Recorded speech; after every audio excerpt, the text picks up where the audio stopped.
want to thank Coco for bringing us all together. I was supposed to be on a flight to Guatemala this morning.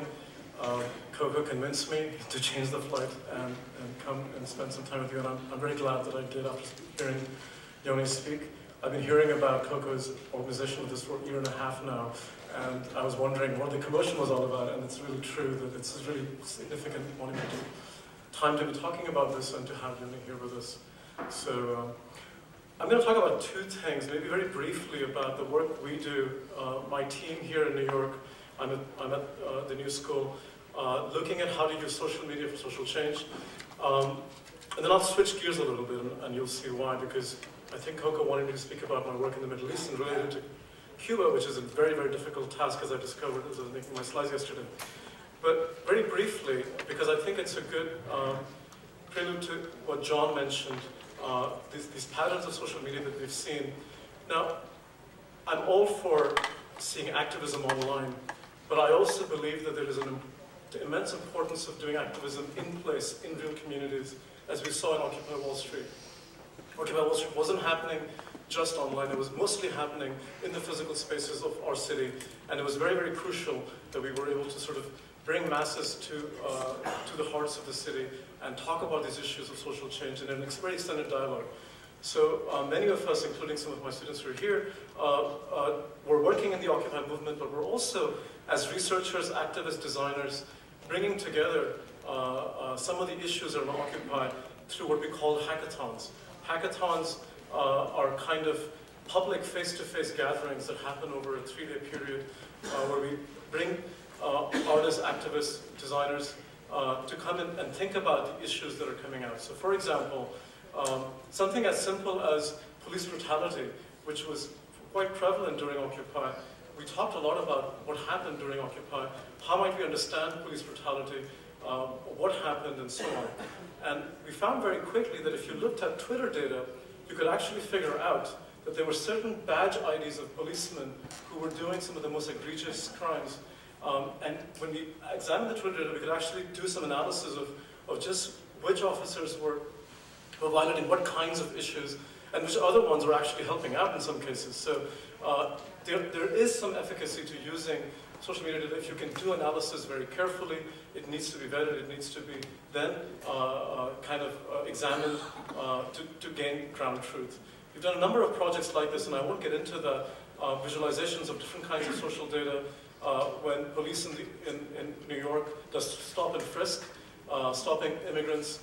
We have data from the city as well as public data that we're collecting, and we're trying to make sense of that so that we can hold the city accountable to its moral and ethical standards.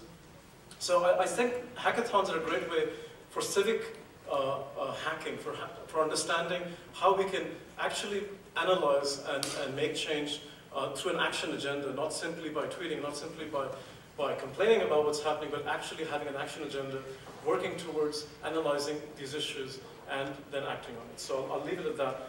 We've done these kinds of workshops in Moscow. I was there last year with my team, and we're also looking at the Occupy Moscow movements and what kinds of issues are happening in the city of Moscow. But I'm going to switch now to a place where I've spent a little more time, which is Palestine. And I was really trying to find a way to kind of understand what's happening in Palestine and also understand it through the lens of Cuba. I know very little about Cuba, so I'll say that up front. But I think there are some of the processes of repression and resistance and revolution that are actually present in these. And I'll try and make those parallels as naive as it may be. I think repression is very important because there are multiple layers of repression happening in both contexts, internal and external. And I want us to come back to that because I think it's very crucial to understand how those are playing out and how they're affecting the way resistance and revolution is happening. Revolution is not the only term. I think we should also be looking at forms of resistance. This is a pretty common sight you might see in the Palestinian territories, protests of this sort, and Che Guevara obviously is a huge icon in that context for all kinds of reasons, whether he's a pop figure or whether it's his communist ideology. I went back and I looked for, I found this image of Che Guevara many years ago, and I wondered what was going on. If you might imagine, this is actually in Gaza. when Che visited Gaza in 1959, shortly after Castro took over the Cuban government. And Che Guevara was out there meeting with the PLFP, the Palestinian Liberation Organization, and many other groups, trying to look at kind of what those movements were going through and how his work might be of effect over there. On my trips to Palestine in the last 7-8 years, I've been seeing this Che's icon, all over. Before we had social media, we had graffiti. And it's important to remember that a lot of messages and memes were being spread through graffiti, through walls, and this is still the case in Palestine, where internet connectivity tends to be a challenge in some cases. But if you see in the middle, there's also another face that most of you probably don't know who that is. And I didn't know who that was. And then I found these other posters, not only in Palestinian refugee camps in Lebanon as well. Sort of Che with this woman that was very intriguing, and her name is Layla. This is Layla Khalid, and she was one of the early members of the PLFP, working in the 60s and 70s. And this is a kind of, she's become an icon like Che for the Palestinians. This is an artist who did this work in 2011 at Birzeit University, and it's 3,500 lipsticks that are all displaying her face. So, I mean, it's very whimsical. It kind of questions femininity and struggle in very interesting ways, but it kind of tells you what Layla Khalid means to Palestinians, and why is that? Layla Khalid was the first ever hijacker, woman hijacker, who hijacked 2 airplanes in 1969-1970. There were no casualties in those hijackings. They were mostly political statements. And she had 6 plastic surgeries done to her face, each time to hide her identity. And so when she was interviewed many years later, how could you go through so many plastic surgeries? She said, well, women go through this all the time to become beautiful, but I was trying, but they're not making their minds beautiful. They're not understanding how to think about ideological struggles. So she was very much ideological at the time, but very quickly, after being detained the 2nd or 3rd time, disavowed violent struggle and has been more a voice for peaceful resistance. She is an important icon for Palestinians because, as you'll see, many bloggers actually also assume her iconology and assume her role, but they're no longer using airplanes. They're using very different kinds of sophisticated social media techniques for their struggle. For anyone who doesn't have a 101 of Israel-Palestine, I'll give you a very quick one. 1946, this was sort of the map of the Palestinian territories. There were pockets of Jewish migration that were fairly integrated, but were going through some struggle because there was kind of some occupation of those lands beginning to happen very soon. The British had been in Palestine since 1922, after the Turkish mandate, and were trying to sort of end the British mandate in Palestine around this time. And they were going to do that by having the UN step in and allow for a partition of Palestine, as they had done in India and Pakistan, just on the same year, interestingly. And that mandate is shown right here. This was the UN partition plan, where Israel and Palestine were divided into these 2 zones for Palestinians and people of Jewish descent. Now, this mandate came up in the UN, and Cuba was one of the few countries in Latin America that opposed the partition of Palestine. There's been many scholarly papers written about why, at the time, Cuba did not want to do it, and I urge you to examine those, but I just wanted to point that out for some interesting reason. 14 Latin American countries were for the partition, but Cuba was among very few that opposed it. In '67, the 6-Day War caused Israel to give the Israeli forces to be able to take most of what we know today as Israel-Palestine, and that became the sort of de facto map. Gaza was put on one side, and we had what we consider the West Bank. They had some nominal autonomy, but the rest of it was Israeli occupied. In '67, that autonomy was finished, and it was all occupied land. '67 is also the year that Che Guevara was killed in Bolivia, just something I noted as I was looking at it. And now if you look at it in 2008 or 2012 or 13, what you see in those territories is a complete fragmentation of the Palestinian culture, Palestinian identity, and Palestinian lands. They're basically small ghettos in these areas. And that's the lens you have to use to understand the way Palestinians are struggling against the occupation. This is the cover page of New York Times Magazine that came out yesterday. Is there a third intifada, and who is going to start it? This is very much an issue right now. There's a real worry among Israeli armed forces and US commentators that we may be at the cusp of another intifada. And who's going to start the intifada? It's going to be farmers. It's going to be young people in villages who are protesting the wall through peaceful means. And we did an amazing profile of these young people. This is Bassam, who's a farmer. I met him actually once when I was there in Nabi Saleh, which is a small village in the northeast of northwest of Palestine. And this is his family. And every member of his family goes out and protests in the streets. On Fridays, there's weekly protests around the wall, and all of them are going out and protesting. It's very much kind of a movement that captures all of the civil society, all the communities in those villages. And of course, some of them are filming what's happening, the violations, the issues, and these young women who are beginning to film are starting to get this media work out. There's been, just in the last 20 years, a lot more media out there because of this. A number of organizations, including an Israeli organization, I have to say, Israeli activists are working hand in hand with Palestinians in this struggle. It's not simply a Palestinian struggle, it's very much a social justice struggle. So an Israeli organization called B'Tselem started this project where they actually gave out cameras to young Palestinians and allowed them to have their footage more easily disseminated. I've worked with this organization, I know them well, but I also had many problems with the way this was done because it also endangered the lives of these young kids in ways that they probably weren't ready for, and the trainings, in my opinion, were problematic. So what I did in the last 7 or 8 years, started another organization, another entity, sorry, a collective called Voices Beyond Walls, which was very much about storytelling, about trying to tap into the aspirations, dreams of these young children in refugee camps. And we worked with about 12 to 15 refugee camps all over the Palestinian territories, West Bank, Gaza, East Jerusalem, photography, video, theater.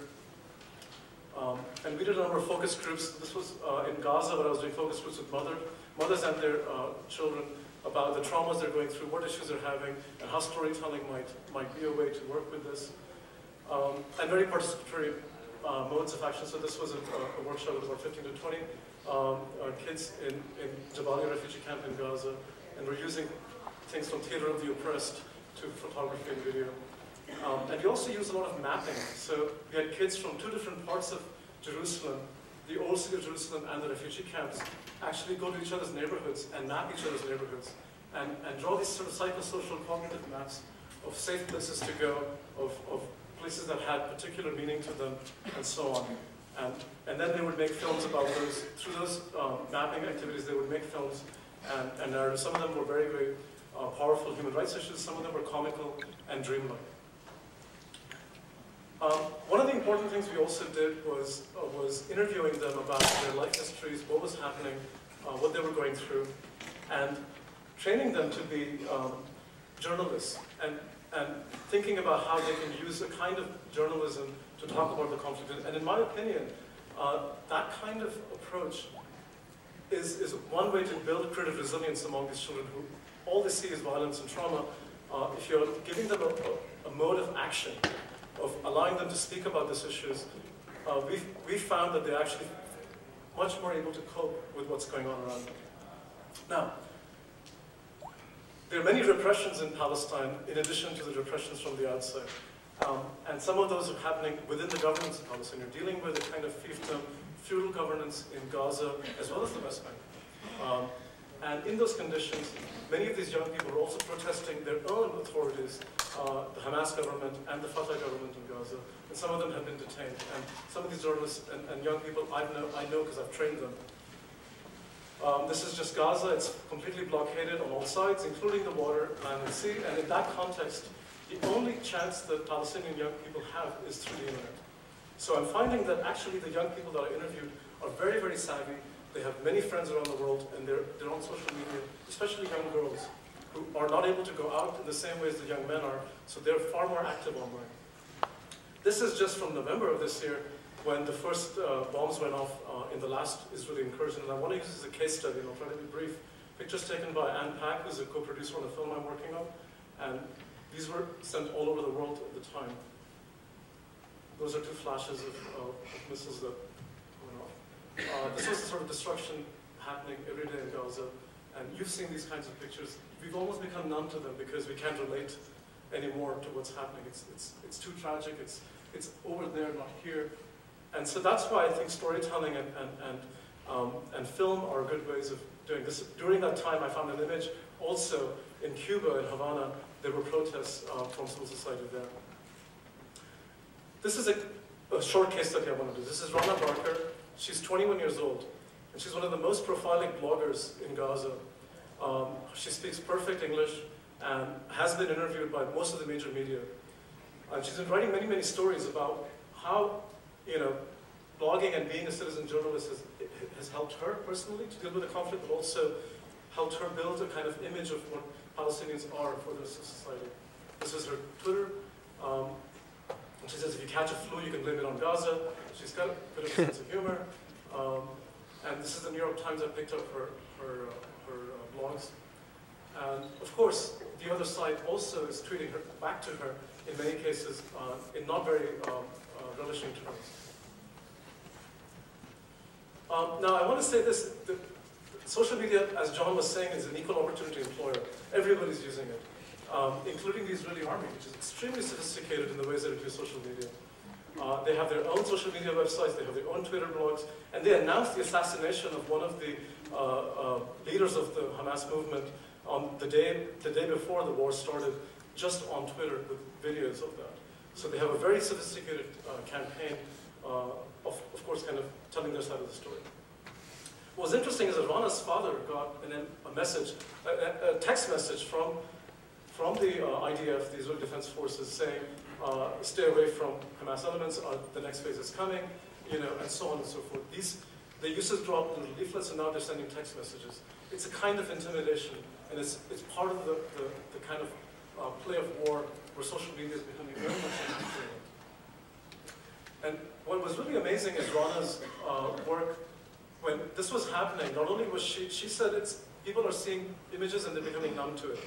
What she started to do is create something on AudioView. AudioView is a place where you can actually record sounds and put them up online. And she put sounds every day of every night where she was just outside her window, what was happening, to give people a visceral sense of how the war is playing out from the eyes of a 21-year-old. And I urge you to go actually listen to. I was going to play them for you, but we don't have enough time. They're really quite devastating to hear. Rana was interviewed by Al Jazeera. She was interviewed by CNN. In counterpoint to Israeli bloggers, and she very much held her own and was able to sort of talk about this and became a kind of persona. She was not speaking for Hamas, she was not speaking for Fatah, she was speaking as herself, as a young blogger working in that context. The war ended, ceasefire started, but then another actor came into place, Anonymous. They had started to do denial of service attacks in Gaza, shutting down Israeli websites. Why? Not because they only support Palestinians, but because Israel was threatening to shut down the entire Palestinian internet, because they didn't want Palestinian voices to be coming out. The threat was out there, and a lot of civil society groups in Europe and abroad started to try to find a way to let Palestinians continue to have access to the internet during the war. And Anonymous at one point started to deny services to Israeli websites, and right as the ceasefire was ending, they had a whole sort of host of those denial of service attacks to sort of say that you can't do that to a free society. Gaza remains devastated, and a few days after the war, Mahmoud Abbas, the president of Gaza, spoke at the UN to try and have the UN support Palestinian non-observer status in the UN for the first time. 138 countries voted yes, and of course US and Israel voted no. Cuba voted yes. And it was a huge sort of celebration of this upgrade, but actually nothing changed on the ground. It's very symbolic. Statehood means nothing to the Palestinians at this point. given what's happening here. This is a picture just taken last week with the settlements and the Palestinian sort of resistance, and it's very much playing out. And so I thought I would end with this image. Like I said, there are multiple layers of repression. For all of Abbas's image as a peacemaker supported by the US, there is a kind of things that you cannot say. So somebody took a picture of, well, somebody commented on the picture of Abbas, shooting football at Real Madrid, just saying now he's a striker for Real Madrid. Something as simple as that got him detained. And that tells you that unless you bring, my feeling is that unless you find a way to end the blockade, and you find a way for Palestinian society to really have real democratic election, you're going to have multiple repressions in society from the outside and the inside. I found this article yesterday, which was really intriguing. Could Cuba be Latin America's Palestine? It opens up all kinds of issues, and I won't get into it, but it's something to think about as we look at the multiple repressions that are happening in Cuba as well. I'll end there. Thank you.